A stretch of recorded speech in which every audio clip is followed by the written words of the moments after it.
Dalam satu doa ada dua perintah yang kita laksanakan. Jadi dalam satu doa itu ada dua perintah yang kita laksanakan. Terkadang kita tak sadar. Yang pertama adalah doa. Doa itu, ini adalah perintah Allah. Doa itu perintah Allah.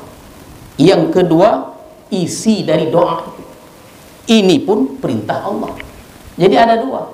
Yang pertama doa, yang kedua isi dari doa yang kita minta kepada Allah itu. Terlepas dari doa itu dikabulkan atau tidak dikabulkan oleh Allah Subhanahu wa taala, itu persoalan lain. Yang penting kita sudah dapat dua pahala. Ketika kita berdoa, kita mendapatkan dua pahala. Yang pertama pahala doa, yang kedua pahala isi doa itu.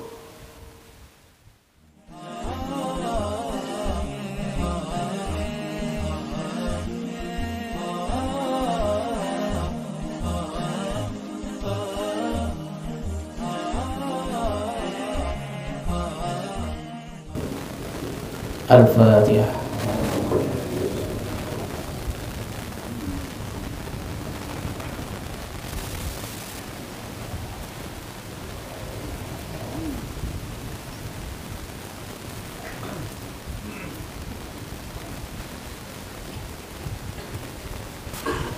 Bismillahirrahmanirrahim.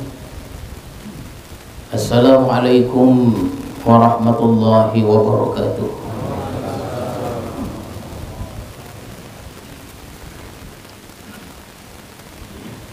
Alhamdulillahilladzi amarna bid-du'a'i wal-iktisab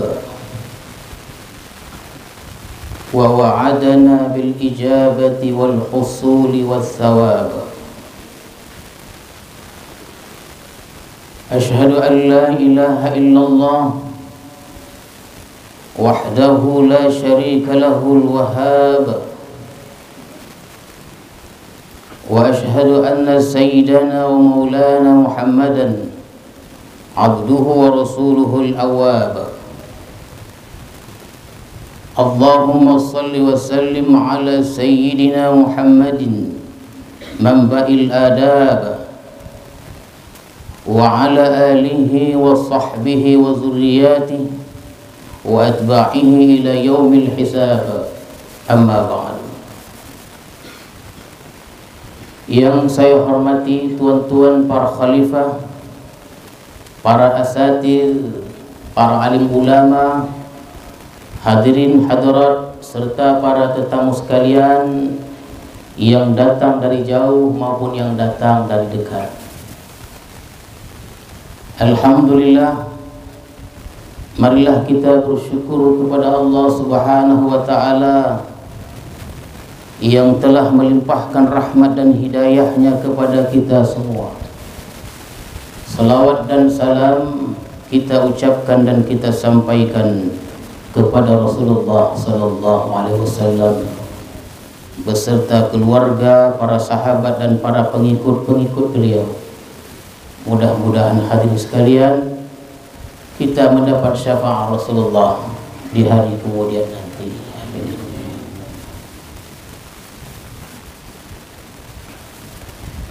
Al-hikmatu tsalisah wa sab'un min al-hikamil ataiyah.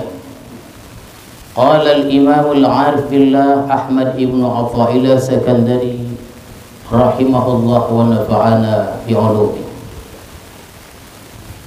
Maka pada hikmah yang ke-73 dari Al-Hikam Al-Ataiyah telah berkata Imam Ahmad ibn Athaillah Sakandari rahimahullah wa nafa'ana bi ulumihi wa asrari.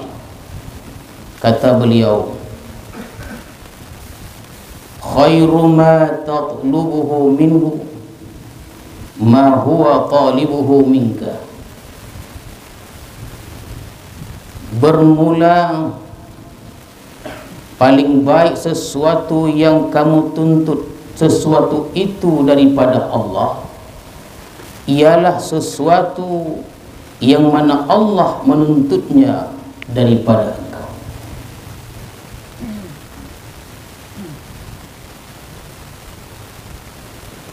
Maksudnya adalah khairu ma tas'aluhu minallahi ta'ala huwa ma amaraka Allah aw rasuluhu bisu'ali. Paling baik sesuatu yang kamu minta daripada Allah ialah sesuatu yang Allah perintahkan kepada engkau atau Rasulnya dengan memintanya. Jadi Allah memerintahkan kita untuk berdoa, untuk meminta kepada Allah Subhanahu wa ta'ala. Dalam Al-Quran ada disebutkan ud'uni, itu firman Allah, yang artinya berdoalah kalian kepadaku, memintalah kalian kepadaku. Ini perintah Allah agar kita meminta kepada Allah Subhanahu wa ta'ala. Ud'uni, mintalah kepadaku. Apa yang kita minta? Kan begitu. Allah memerintahkan kita untuk meminta kepada Allah, untuk berdoa kepada Allah. Lalu apa yang kita minta itu? Minta sesuatu yang Allah perintahkan tentunya. Jadi kita meminta akan sesuatu yang Allah perintahkan kepada kita untuk meminta. Jadi dalam satu doa, hadirin sekalian dengarkan elok-elok, dalam satu doa ada dua perintah yang kita laksanakan. Jadi dalam satu doa itu ada dua perintah yang kita laksanakan. Terkadang kita tak sadar. Yang pertama adalah doa. Doa itu, ini adalah perintah Allah. Doa itu perintah Allah. Yang kedua, isi dari doa itu, ini pun perintah Allah. Jadi ada dua. Yang pertama doa, yang kedua isi dari doa yang kita minta kepada Allah itu. Terlepas dari doa itu dikabulkan atau tidak dikabulkan oleh Allah Subhanahu wa ta'ala, itu persoalan lain. Yang penting kita sudah dapat dua pahala. Ketika kita berdoa, kita mendapatkan dua pahala. Yang pertama pahala doa, yang kedua pahala isi doa itu. Khairud du'a ad-du'a alladhi 'allamaka Allah wa rasuluh. Paling baik doa ialah doa yang diajarkan Allah dalam Al-Quran dan yang diajarkan Rasulullah di dalam hadisnya atau sunnahnya. Itulah yang paling baik doa. Oleh karena itu hadirin dan hadirat sekalian, sebelum kita meminta sesuatu kepada Allah, sebelum kita berdoa kepada Allah Subhanahu wa ta'ala, terlebih dahulu kita mesti tahu apakah yang kita minta itu diperintahkan oleh Allah untuk kita memintanya. Apabila sesuatu yang kita minta itu diperintahkan atau disuruh untuk mintanya, maka itulah yang paling baik permintaan. Tengok dulu, apakah Rasulullah Sallallahu Alaihi Wasallam pernah meminta seperti apa yang kita minta? Maka apabila kita minta seperti yang pernah diminta oleh Rasulullah, maka itulah sebuah baik permintaan kepada Allah Subhanahu wa ta'ala. Jadi seolah-olah kita ini tidak ada ikhtiar dalam meminta. Ya, kita diperintahkan berdoa dan kita diperintahkan untuk mengikuti apa yang diperintahkan oleh Allah. Seolah-olah tak ada ikhtiar kita dalam memilih isi doa itu. Seolah-olah tidak ada ikhtiar, tidak ada kehendak kita isi doa itu. Jadi isi doa itu atau permohonan-permohonan itu memang disuruh oleh Allah Subhanahu wa ta'ala, memang disuruh Rasulullah Sallallahu Alaihi Wasallam untuk kita memintanya. Fa'lam ayyuhal murid anna minad du'a ma huwa kufrun. Ketahuilah wahai murid, wahai hadirin dan hadirat sekalian, bahwa di antara doa itu ada yang kafir. Ini perlunya kita tahu bahwa di antara doa itu ada yang kafir. Orang yang berdoa tapi dia menjadi kafir. Kadu'ai bil maghfirah war rahmah liman mata kafiran. Seperti mendoakan keampunan, mendapat rahmat bagi orang yang mati kafir. Ini ingat-ingat itu. Mendoakan orang kafir, mendapat rahmat, kita jadi kafir. Atau ada orang yang bukan Islam, ada orang bukan Islam mati, kita katakan almarhum. Sodak bilang almarhum nih. Almarhum itu artinya yang dirahmati Allah. Kalau kita bilang almarhum, berarti kita setuju dengan kekafiran itu. Tak boleh. Tengok dulu. Ar-ridha bil kufri kufrun.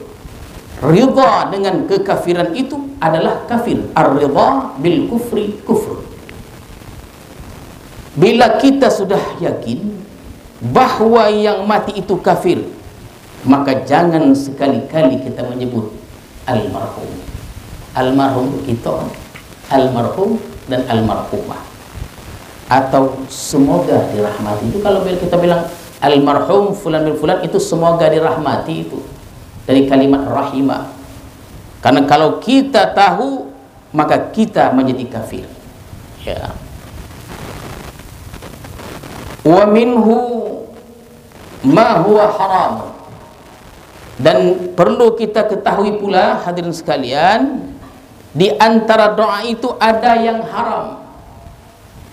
Kadu'a bisalamati wan najahi li ma'siyatin.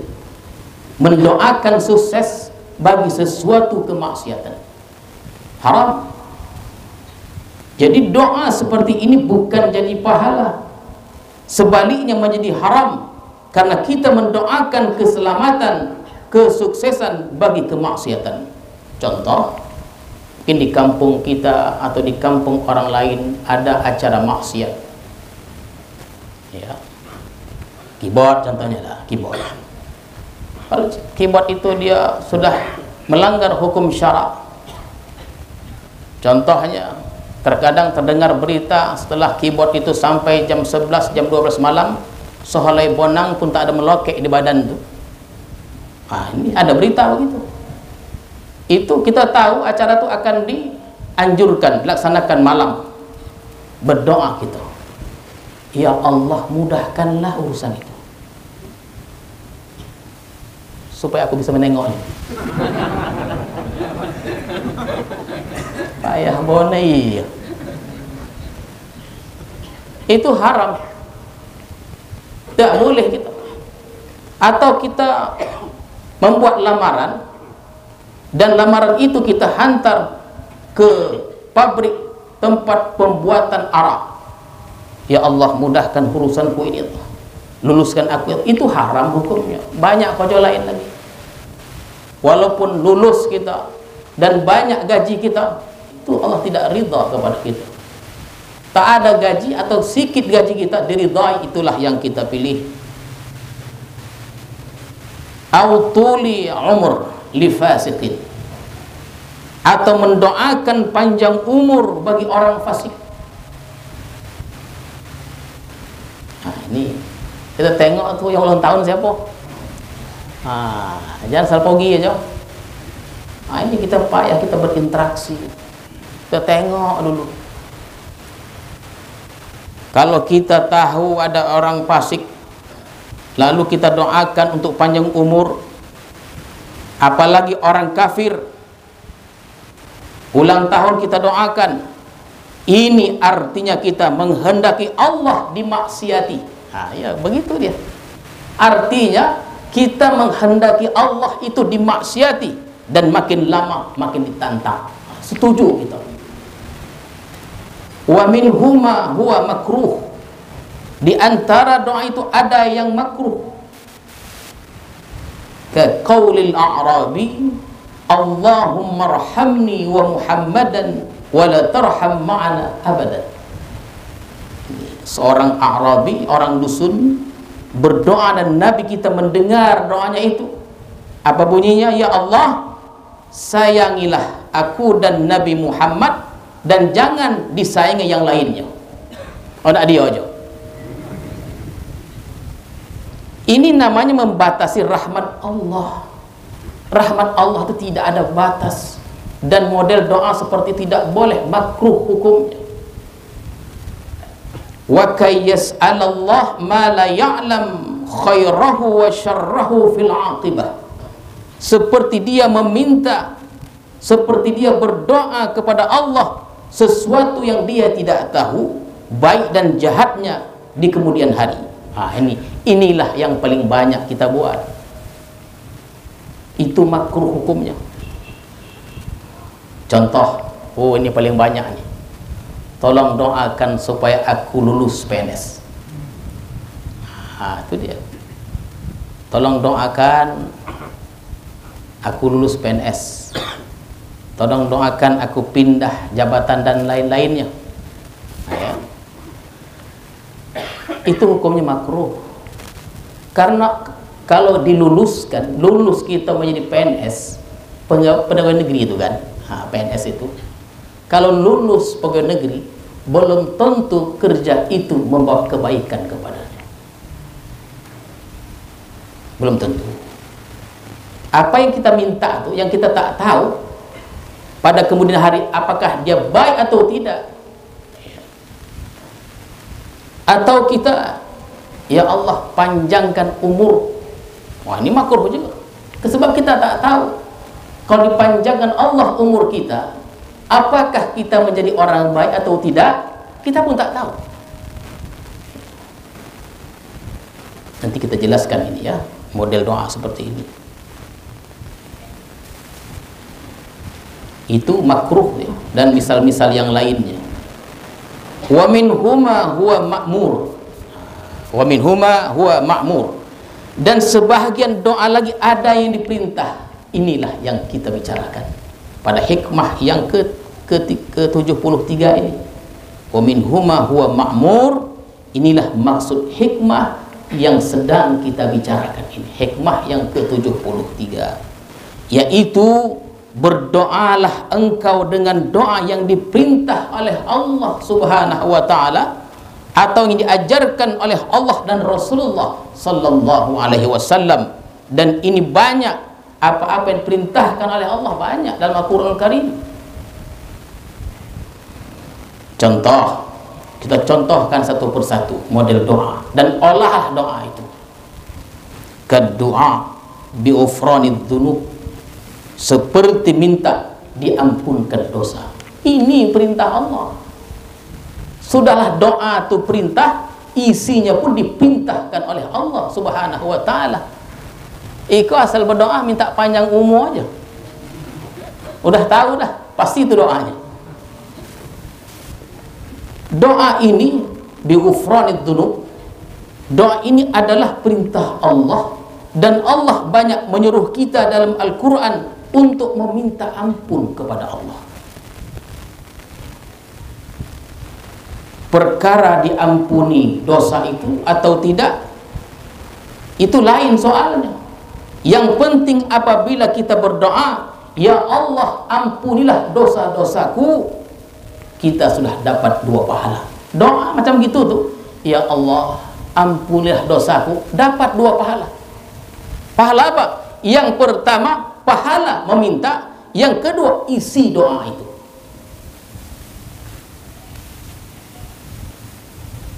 Lalu kenapa Allah selalu menyuruh kita untuk meminta ampun kepada Allah? Ampunkan dosa ya Allah, karena Allah Maha tahu bahwa manusia tidak luput dari dosa.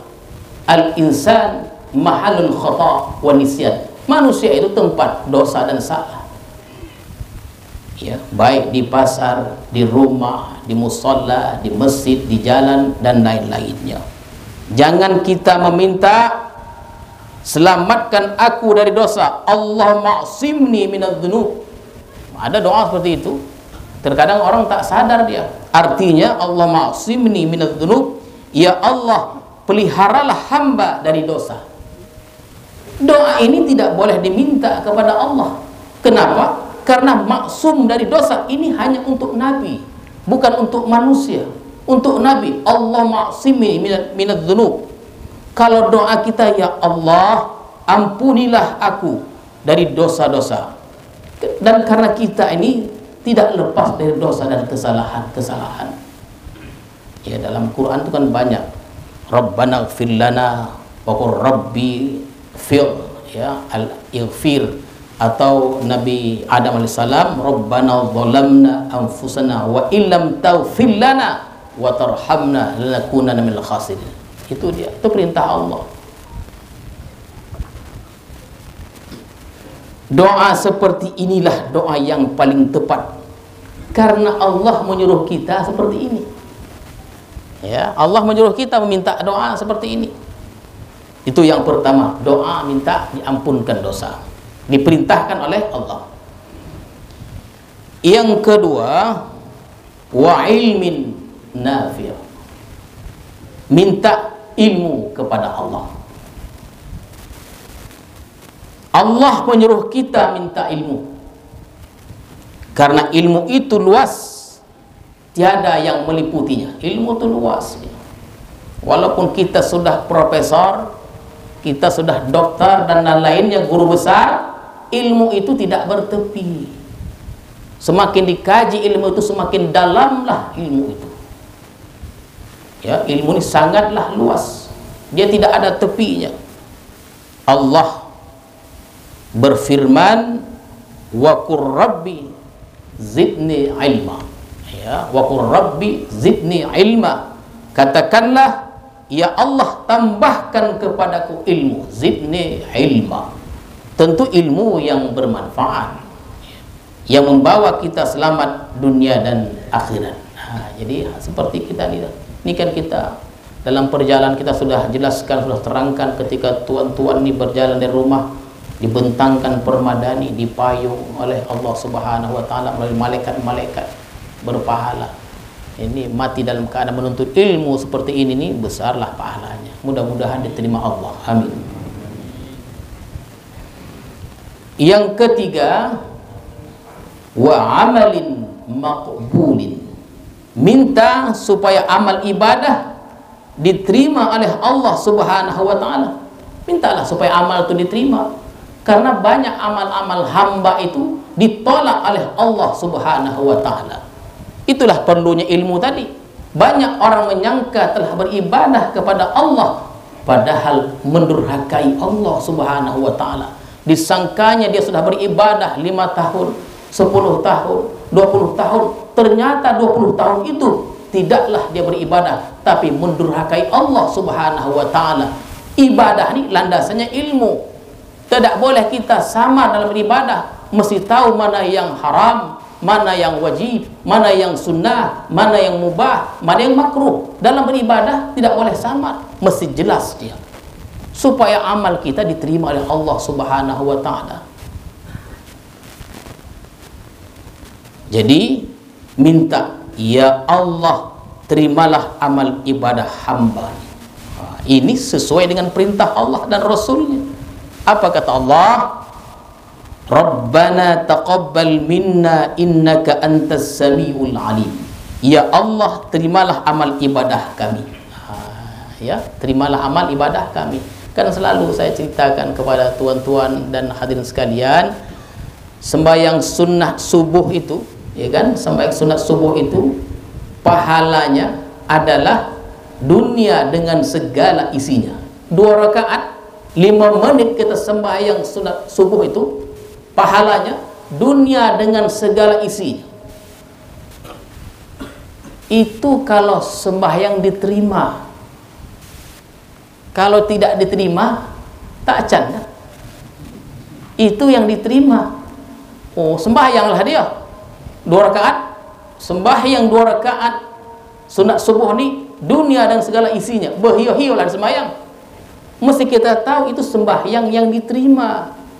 Kalau tak diterima, tak dapat. Begitulah pengertiannya. Yang keempat, warizqin halal. Contoh yang lain, doa yang Allah perintahkan kepada kita untuk memintanya, minta rezeki yang halal. Karena dalam perspektif aswaja al-sunnah wal jamaah, begitulah bunyinya ya.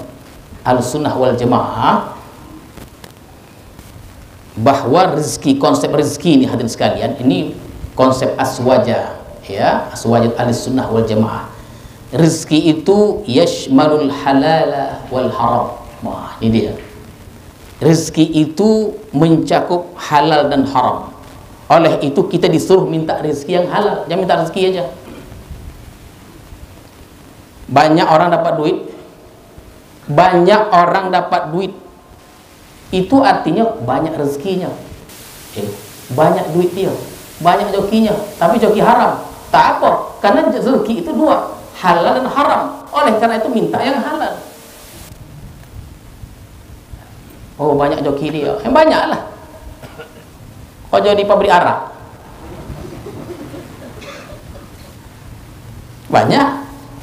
banyak jokinya katanya. Yasmalul halal wal haram, rezeki itu dua dia. Oleh karena itu kita diperintah untuk minta rezeki yang halal. Qala Rasulullah sallallahu alaihi wasallam, "Idza sa'ala ahadukum ar-rizqa falyas'al al-halal." Ya, jangan minta kita luaskan rezeki saja, tapi minta juga yang halal. Jangan lupa itu. Karena ini yang diajarkan oleh Rasulullah sallallahu alaihi wasallam. Yang kelima, azwajin wa dzurriyyah as-sulha. Yang kita minta lagi pasangan atau zuriat yang solih. Jangan lupa itu yang lainnya, zuriat yang solih. Kita minta diberi istri, diberi suami, anak yang soleh, dan ini memang disuruh Allah Subhanahu wa taala seperti firman Allah, Rabbana hab lana min azwajina wa dzurriyyatina qurrata a'yun. Ya, berikan kepada kami, istri kami, zuriat kami, qurrata a'yun, penyenang hati. Yang soleh lah tu ya. Penyenang hati akan didapat seorang suami kalau istrinya itu adalah seorang yang salihah, dan sebaliknya.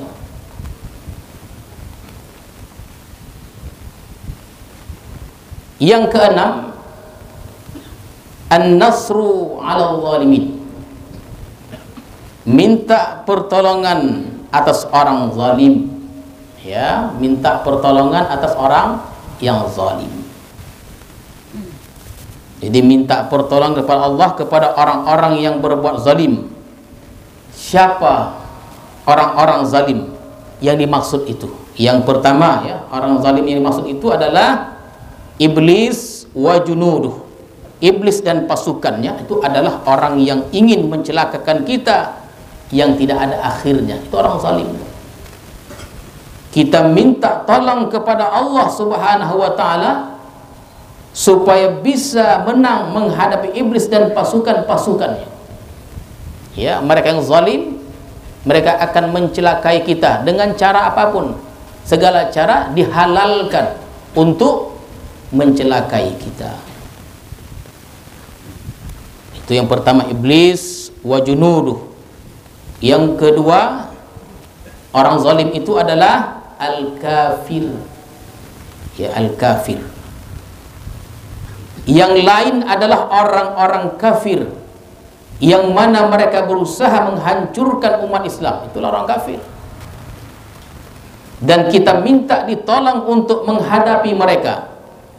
Ya, orang-orang kafir secara zahir berdamai bersama kita, tetapi secara tersembunyi mereka menghancurkan umat Islam. Manis di depan kita. Perangai mereka memang begitu. Itu penjajah Belanda, contoh konkretnya saja Belanda 350 tahun kojonya membohong dan berkhianat. Tak lain, tak sanggup dia menghadapi pejuang-pejuang Islam yang sejati itu, pangeran-pangeran Islam yang punya Islam yang hebat. di tokohnya Allah. Diajak berunding, sampai di meja perundingan ditangkap. Banyak kejadian seperti itu. Jadi orang-orang Islam yang jujur banyak terjebak. Itu bukan satu kerugian, itu kehebatan mereka. Dan itu bukan tipe kita. Islam tidak begitu. Ya, Islam pantang dia berkhianat, tidak jujur dan lain-lainnya. Di hadapan kita ketika rapat begitulah mereka. Tapi di sebelakang kita bila mereka berkumpul bersama mereka, isinya bagaimana menghancurkan Islam itu. Kemudian orang-orang kafir yang buat sabu-sabu itu di Afrika tuh, ialah selain yang ada di sekitar kita, di Afrika itu banyak orang dikatakan mati tapi tidak mati. Kecanduan heroin, narkoba dan lainnya. Nah, itu dia. Di mana-mana. Bahkan di satu tempat itu tidak perlulah kita sebutkan tempatnya, kampung narkoba. Macam beli bonbon katanya. Itu katanya pengaduan mereka pada saya, macam beli bonbon tuan. Nah, macam beli bonbon, itulah dia. Dan lain-lainnya. Itu orang-orang kafir yang berusaha menghancurkan umat Islam. Dan mereka ingin menjauhkan Al-Quran dari dada-dada pemuda-pemuda Islam itu. Qala ta'ala Rabbin surni 'alal qaumil mufsidin. Allah menyuruh kita untuk minta kepada Allah diberi kemampuan untuk menghadapi kaum perusak. Itulah orang-orang tadi itu. Ya, kaum perusak. Minta diselamatkan yang ketujuh ya. Yang ketujuh adalah minta kita, doa tadi itu, minta kita diselamatkan dari bala. Nah, ya, bala. Bala ini banyak pengertiannya. Di Besilam pun setiap subuh berdoa, Allahumma dfa'annal ghala wal bala. Ya. Jadi tuan-tuan, doa ini dia bila bi Allah madfa'anal ghala ini dia boleh begini, boleh begini. Tak apa-apa ya. Kalau orang luar nanti tengok Besilam begini, boleh. Ya kan? Karena Besilam aja ada begini nih. Ya, tak apa, boleh. Mana-mana yang elok lah, mana yang sodap. Bala, bala ini banyak pengertiannya. Sesuatu yang membawa kita ke neraka. Sesuatu apapun yang membawa kita kepada dosa, itu namanya bala. Sesuatu yang membawa kita ke surga, itu pahala adalah nikmat Allah Subhanahu wa ta'ala. Jadi jangan diartikan bala itu sakit, bala itu kesusahan. Tidak mungkin kita terhindar dari sakit, tak mungkin ya. Minta diselamatkan dari bala artinya minta diselamatkan dari hal-hal yang membawa kepada dosa. Itulah bala. Kita dapat sakit, kemudian kita tidak sabar. Kita dapat sakit dan kita tidak sabar, inilah namanya bala. Nah, ya. Tak sabar kita, inilah namanya bala. Kita dapat musibah, kemudian kita sabar, ridha, ini nikmat dari Allah Subhanahu wa ta'ala. Qala Rasulullah sallallahu alaihi wasallam, idza sa'altumullah fas'alul afwa wal afiyah. Kalau kamu meminta kepada Allah, maka mintalah maaf dan afiat. Ya, maaf dan afiat. Afiat itu adalah sesuatu yang sehat jasmani maupun rohani. Sehat wal afiat itu, afiat itu lebih dari sehat. Afiat itu sesuatu yang sehat jasmani dan rohani. Afiat lebih daripada sehat. Sehat itu hanya jasmani. Apa kabar? Sehat atau jasmani saja? Sehat walafiat jasmani dan rohani. Yang ke-8, hadirin sekalian, di awal tadi kita selalu sebutkan minta panjangkan umur. Ya. Tulul umuri wa husnul amali. Minta panjang umur dan dibaguskan perbuatan supaya banyak pahala. Ini baru betul. Jangan minta panjang umur aja, bahaya, makruh hukumnya. Qala Rasulullah sallallahu alaihi wasallam, Jadi tadi tulul umri wa husnul amali, minta panjang umur dan dibaguskan perbuatan supaya banyak pahala. Dalilnya kata Rasulullah, khairun nasi man tala umruhu wa hasuna amaluhu. Permintaan ini sesuai dengan ajaran Rasulullah SAW. Jadi, ya Allah, panjangkan umurku supaya aku mudah beribadah. Itu boleh. Jadi, sebaik-baik manusia adalah yang panjang umurnya, wa hasuna amaluhu, dan baik amal perbuatannya. Kalau itu elok.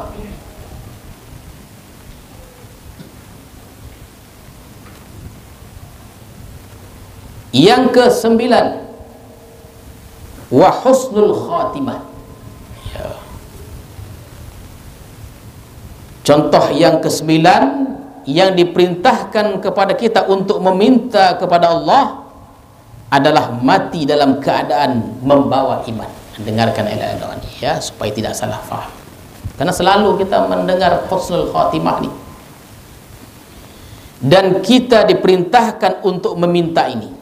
Karena banyak hamba yang mati dalam keadaan su'ul khotimah. Banyak hamba yang mati su'ul khotimah. Jadi kita minta husnul khotimah. Bahkan di zaman Nabi Muhammad sallallahu alaihi wasallam ada beberapa sahabat yang buruk akhirnya, yang buruk dan akhir kematiannya buruk juga. Ya, dengarkan elok. Ada seorang sahabat, tidak disebutkan nama sahabat Nabi Muhammad SAW. Sahabat ini ada riwayatnya.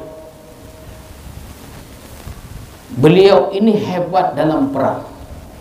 Hebat dalam perang, berjuang membunuh orang-orang kafir. Bahkan sebagian berkata, hebat dia, dia pasti masuk surga. Kenapa? Berjuang, jihad, dan banyak membunuh orang kafir. Kata Rasulullah, huwa finnar, dia dalam neraka. Akhirnya sahabat bertanya-tanya, penasaran ingin mencari tahu apa sebenarnya, kenapa begitu dalam pandangan mereka.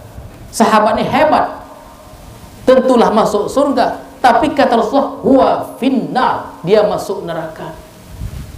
Selidik punya selidik, kenapa? Ternyata dalam sebuah peperangan itu, karena dia banyak kena tikaman kaum kafir, tak tahan dia ditikamnya,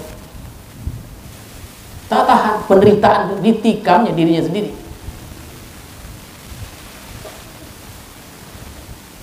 Ini namanya su'ul khatimah. Hati-hati kita. Maka surga dan neraka itu Allah. Surga itu atas rahmat Allah Subhanahu wa ta'ala. Oleh karena itu kita diperintahkan berdoa. Kata Allah, wa tawaffana muslimin, matikan kami dalam keadaan Islam. Ya. Yang ke-10, dukhulul jannah bighairi hisab. Kaitan dengan husnul khatimah tadi. Yang ke-10, dukhulul jannah bighairi hisab, yang kita minta kepada Allah masuk surga tanpa hisab, tidak tinggal ke neraka dulu. Karena banyak orang masuk surga diproses neraka dulu, baru dicuci dia. Karena orang yang mati husnul khatimah, dengarkan elok-elok hadirin sekalian, orang yang mati husnul khatimah dikatakan bisa saja masuk ke neraka dulu. Husnul khatimah bisa saja masuk neraka dulu. Husnul khatimah itu bukan jaminan terus masuk surga. Begitu dikatakan. Husnul khatimah itu mati dalam Islam, dan seseorang Islam yang banyak dosa diproses dulu dalam neraka, kemudian pindah ke surga. Maka kita minta mati masuk surga tanpa masuk neraka. Ada orang yang dimasukkan ke neraka 500 tahun. Tuan-tuan bacalah buku itu. Ya. Masuk neraka 500 tahun, kemudian dimasukkan ke Nahrul Hayat, namanya Nahrul Hayah, sumur kehidupan. Dia pun bercahaya menjadi umur 30 tahun, barulah dia dimasukkan ke surga Allah Subhanahu wa ta'ala. Jadi minta kepada Allah, jangan singgah dulu ke neraka, tapi minta surga tanpa dihisab, bighairi hisab. Dan Allah mengajar kita doa ini hari-hari kita baca, Rabbana atina fid dunya hasanah wa fil akhirati hasanah wa qina adzabannar. Ya, maksudnya kebaikan di akhirat ialah tidak singgah di neraka, wa qina adzabannar, dan pelihara kami dari api neraka. Jadi kalau kita meminta sesuatu yang memang disuruh Allah, kemudian kita tidak kabul, kita dapat 2 pahala. Dan kalau kabul ini benar-benar rahmat Allah subhanahu wa ta'ala. Nah, tuan-tuan, yang terakhir adalah kalau kita doa yang makruh, apalagi yang haram, lalu dikabulkan oleh Allah, itu namanya istidraj. Kita sudah bahas istidraj. Dan dalam doa tadi, panjang umur, jangan lupa ta'liqul khair, tambahkan dengan dengan ta'liqul khair itu, ya Allah, panjangkan umurku dan mudah aku beribadah kepadamu. Sekiranya pegawai itu baik untuk ya Allah, luluskanlah. Kalau tidak, alhamdulillah. Ya Allah, sekiranya si fulanah perempuan itu, anak fulan itu baik untukku, dekatkan ya Allah. Kalau tidak, jauhkan ya Allah. Ingat tuan-tuan sekalian, apalagi yang muda-muda yang belum berumah tangga nih, kalau kita menginginkan sesuatu yang kita pandang itu yang elok-elok, setelah jadi nampak yang buruk-buruk. Oleh karena itu, kalau kita berhia-hia mau seorang perempuan, berdoa pada Allah, ya Allah, sekiranya perempuan itu baik untukku, dekatkan. Kalau tidak, jauhkan. Jangan minta, ya Allah, dekatkan perempuan itu padaku, jadikanlah ia calonku, istriku, karena aku sudah sangat mencintainya. Jangan begitu. Ya, jangan. Sobalah. Bukan begitu, ya Allah, sekiranya baik untukku, dekatkan. Kalau tidak, jauhkan. Nah, ya, begitulah hadirin dan hadirat sekalian.